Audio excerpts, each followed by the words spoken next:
So today we're going to review quadratic and the roots. Now, in general, a quadratic equation is ax squared plus bx plus c, where a, b, c are constant. We try to solve for x. Now, usually there may be two roots. In that case, if Rs are the roots, we know this relation here, and we have this quantity in which it is discriminant. We use it to check if the quadratic equation have two distinct roots, or one real number root, or two complex roots, right? So now here it's very important to know this quantity here, yeah, and the three conditions here, different cases. And if there are two roots, even the roots are complex numbers that satisfy this relation here. Okay.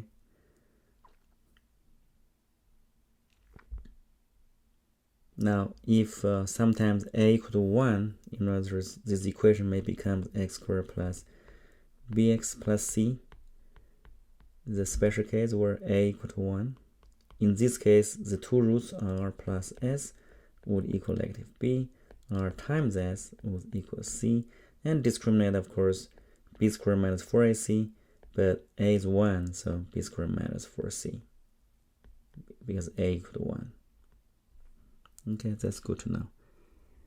A common technique in dealing with quadratic equations is complete the square. Even though we can solve the quadratic equation using the formula here, by the way, let's write the formula here, the roots formula here. X equal 2a negative b plus negative the discriminant, right? This is where discriminant greater or equal to 0. When equal to 0, then there's only one root, and if it's greater than 0, then this plus minus gives two different roots, right?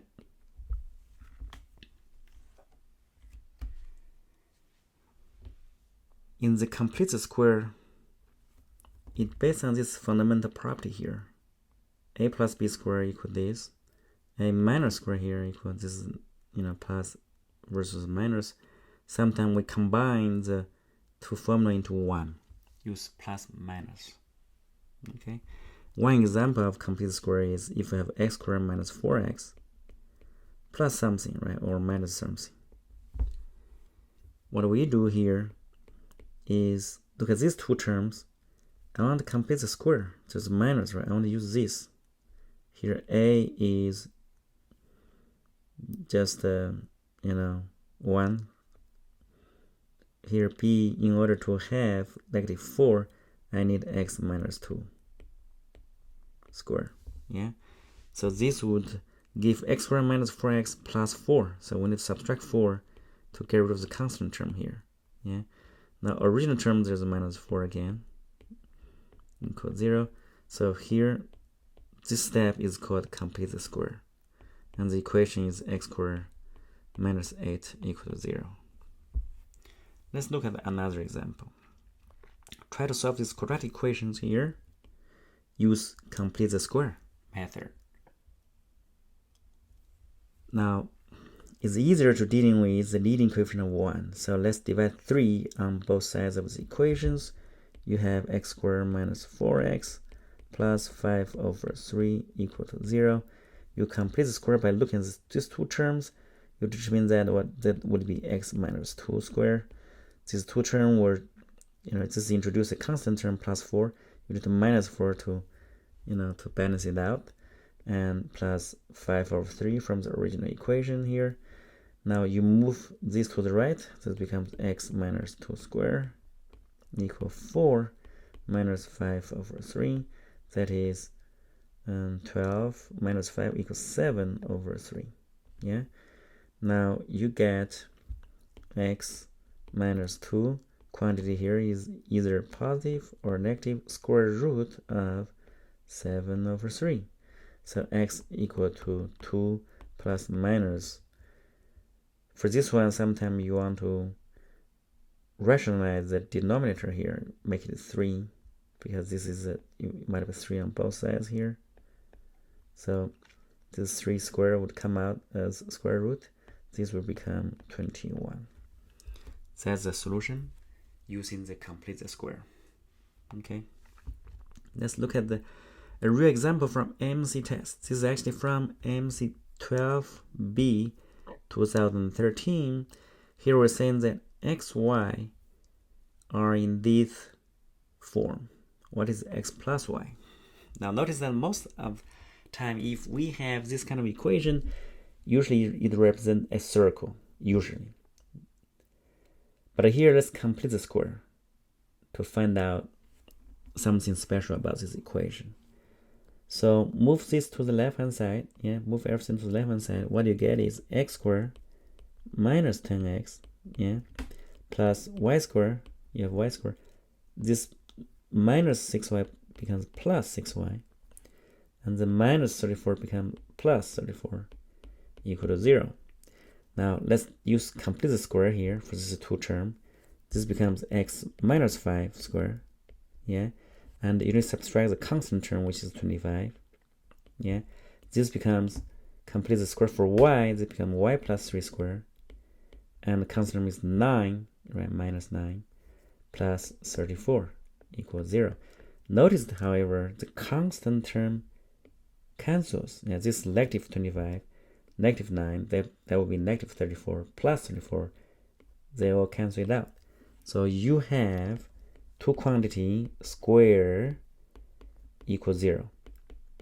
And for the real number x and y, this is only possible if both numbers are 0. In other words, x equal 5, y equal negative 3. So what is x plus y? Is going to be number 2. So the answer is B. Okay, so that's AMC12. Let's look at AMC10 from 2008. Here we're saying that the quadratic equation have 2 real roots.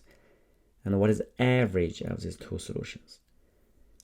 Let's x1, x2 be the 2 roots. The average of 2 roots would be the summation divided by 2. How about the summation? Because the Vieta formula tells us is determined by the coefficient here. So that's the sum of 2 roots. In this case would be 2a, negative cancels over a. And that is exactly 2 over 2. Because we're doing the average of 2 numbers. That's equal to 1. The answer is A.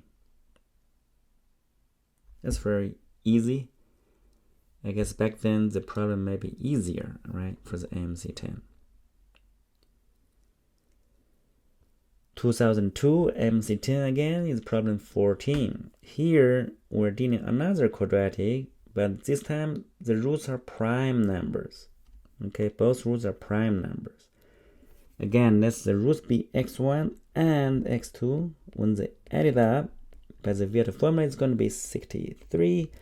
And the product would be k. We're asked, how many possible values of k? Now, here we know that prime number is going to be mostly odd, except for number 2 is even. But here we add 2 prime numbers, got a odd number. This is odd number, right? So must have even plus odd, right? Because odd plus odd is going to be even, and there's only one even prime number, that is 2. So which means one of them must be 2. That makes the problem much easier now. If one is 2, the other one has to be 61 because they add up to 63. Then k would equal the product of the 2, which is a single number. So in other words, the number of possible value of k, there's only one cases. Okay, you cannot have a multiple value of k. another problem here. We try to find the sum of all real numbers satisfy this equation. This is not a standard quadratic equation. We have absolute value here. Notice that if some quantity's absolute value equal to 2, that quantity has to equal 2 or negative 2. In other words, this is exactly two quadratic equations. Either equal to 2 or x squared minus 12x plus 34 equal negative 2, right? So for the first equation, you can rewrite it as x squared minus 12x plus 32 equals 0. The second one is going to be x squared minus 12x plus 36 equal to 0. Notice that for the first one, the discriminant is positive, so there's two real number roots. Let's call them x1, x2 again. We're interested in the sum of everything, right? So sum of that by the Vieta formula is going to be 12. How about the second quadratic equation? Notice that this happens to be a perfect square. In other words, the discriminant equals 0, and there's only one root. That number is given is actually 6. So the third number is going to be 6. The sum of all numbers is going to be 18 in this case. Okay. So it looks like it is a good that all AMC problem related to quadratic and the roots are quite straightforward. You know, there's not much trick involved with it. 2020 AMC10 problem 5. Oh, sorry, we already covered this. Okay, this is just an extra page for that problem. So this is problem 19, which is toward more difficult part of the AMC. This is from year 2013. So here we're saying that CBA form a what is called arithmetic sequence. Recall that if we have arithmetic sequence, the difference among successive terms are constant. Everything is positive here. A is biggest, C is smallest.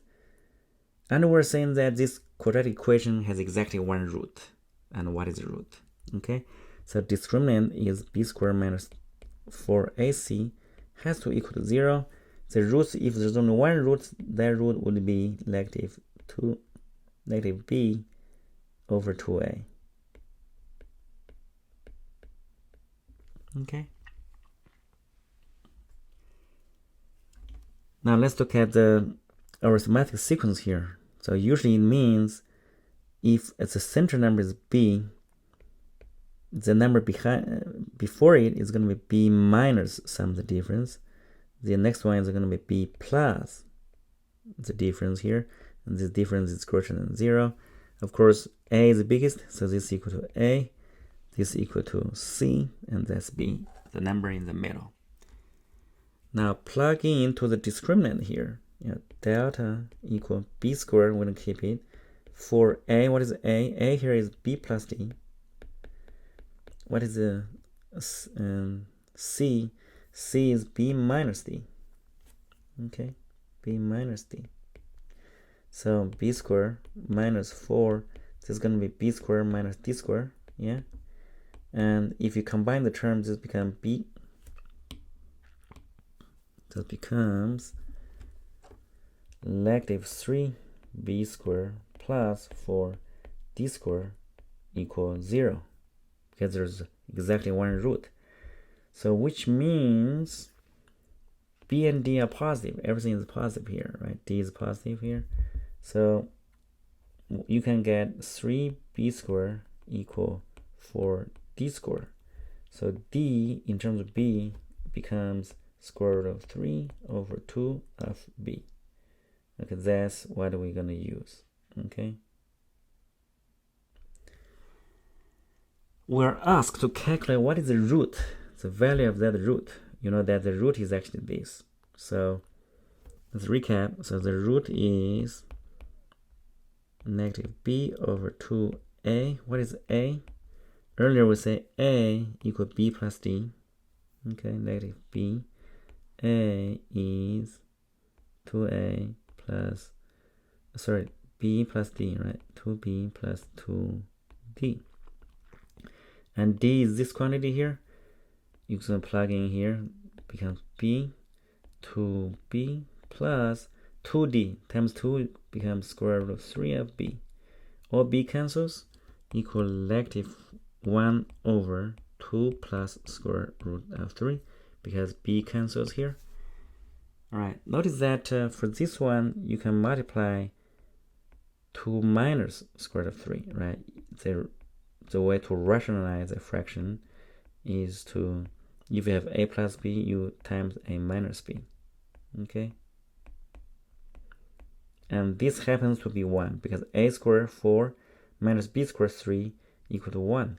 So the whole thing would equal to negative 2, negative sign here, right? Negative 2 plus square root of 3. That's going to be the answer D. Okay?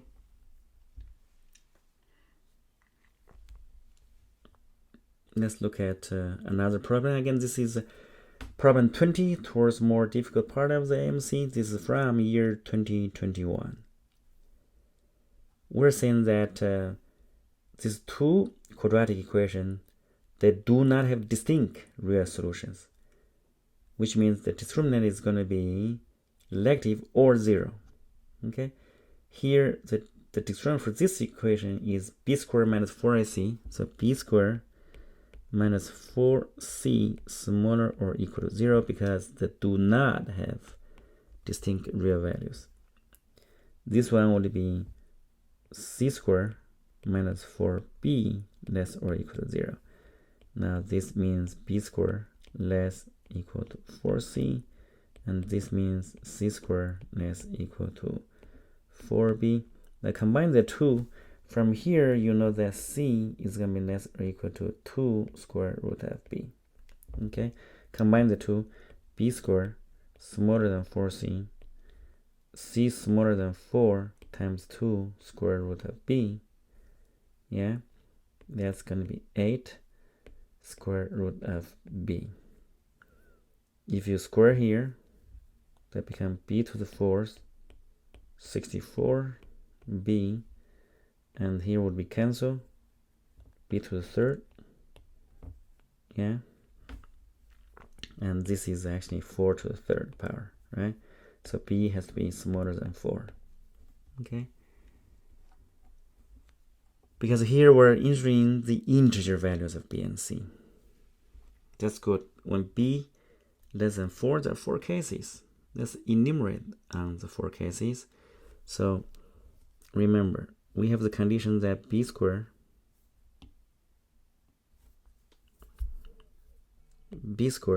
less or equal to 4c, c squared less or equal to 4b, and b from earlier analysis can only be 1, 2, 3, 4. Yeah.